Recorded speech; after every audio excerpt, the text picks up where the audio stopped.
ये जो अब आप सीन देख रहे हैं, ये हम लोग जम्मू एंटर कर चुके हैं। उसके बाद आप देख रहे हैं पूरे में पहाड़ पहाड़ पहाड़, और हमारी गाड़ी यहाँ पे आ चुकी है कानपुर टू लद्दाख कंप्लीट करने। हम लोग जम्मू एंटर कर चुके हैं।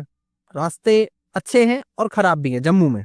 बाकी रास्ते जितने भी हाईवे अब तक हम लोग आए हैं सारे ही अच्छे मिले हम लोगों को, लेकिन स्पेशली मैं जम्मू की बात करूँ तो मिक्स है। जैसे भी आप जो अभी रोड देख रहे हो ये बहुत अच्छी है, लेकिन बीच में कुछ स्ट्रेच जो होता है थोड़ा बहुत खराब भी होता है। बाकी ये अटैचमेंट अब तक हमें किसी भी प्रकार की प्रॉब्लम नहीं करी है, चाहे वो खराब रास्ते हो चाहे अच्छे रास्ते हो, सब में ही बहुत इजीली अच्छे से चला है।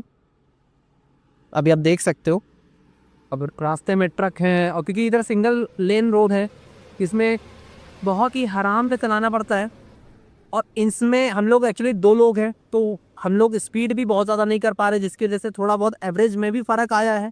क्योंकि ऑलरेडी सामान आप देख सकते हो कितना ज़्यादा सामान है इसमें, 10 लीटर तो पेट्रोल भी इसमें एक्स्ट्रा हम लोग लेके चल रहे हैं।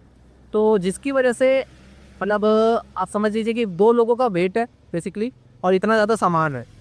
इसके बाद हम लोग इस गाड़ी को लेके चल रहे हैं, तो एवरेज हमको अभी फ़िलहाल जो अभी अब तक हमें मिला वो 28-29 का इसने लास्ट दिया है, उससे ज़्यादा नहीं दिया है।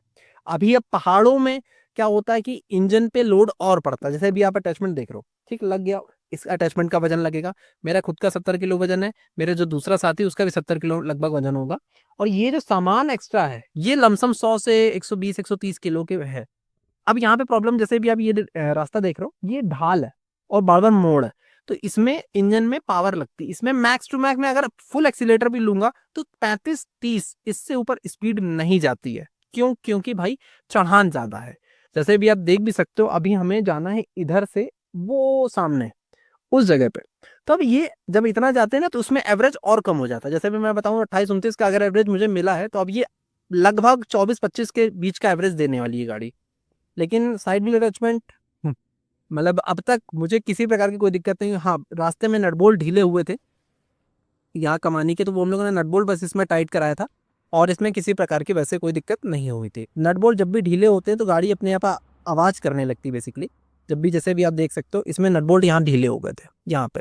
आपके में मे भी कुछ और भी ढीला हो सकता है, जैसे शॉकर का नट बोल्ट है या फिर ये है या फिर प्लेट का नट बोल्ट है, कोई भी ढीला हो सकता है क्योंकि रास्ते हैं। अब नया अटैचमेंट में होता क्या है कि स्टार्टिंग में नए नए नट बोल्ट होते हैं, उनमें जंग या वैसे कुछ चीज़ नहीं होती है। लेकिन जब पुराने हो जाते हैं, जब उसमें इतनी मिट्टी लग जाती है, धूल मिट्टी इतनी लग जाती है, जैसे भी आप देख सकते हो, तो ये सब नट एकदम जाम हो जाते हैं एक जगह पे। तो अभी नए नट बोल्ट में हल्का फुल्का हमको एक बार खैर टाइट कराना पड़ता था। जब दिल्ली क्रॉस किया था उसके बाद ही हरियाणा जब एंटर हुआ था तब एक बार मैंने टाइट कराया था, उसके बाद हमने वो नट बोल्ट भी नहीं टाइट कराया। बिल्कुल बेहतरीन गाड़ी चल रही है। बाकी लद्दाख की और वीडियोस देखने के लिए हमें सब्सक्राइब करें, वीडियो को लाइक करें, जो फॉलो का बटन आ रहा होगा तो फॉलो कर लीजिएगा। बाकी उज्जवल ऑटोमोटिव्स, और मेरा नाम है उज्जवल तिवारी, हम लोग मतलब हिस्ट्री क्रिएट करने जा रहे हैं। अब तक किसी भी कंपनी ने ये चीज़ नहीं करी है।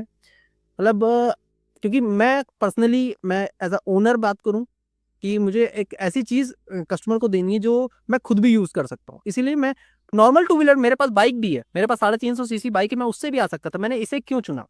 क्यों? क्योंकि कस्टमर को भी हम बता सके कि हाँ भैया बेस्ट अटैचमेंट है, आप खुद ले जा सकते हैं इसको कहीं पे भी। तो इसीलिए मैं ये चीज़ लेके आया हूँ ताकि आपको भी भरोसा दिला सकूँ कि मैं अगर कर सकता हूँ तो आप भी कर सकते हैं।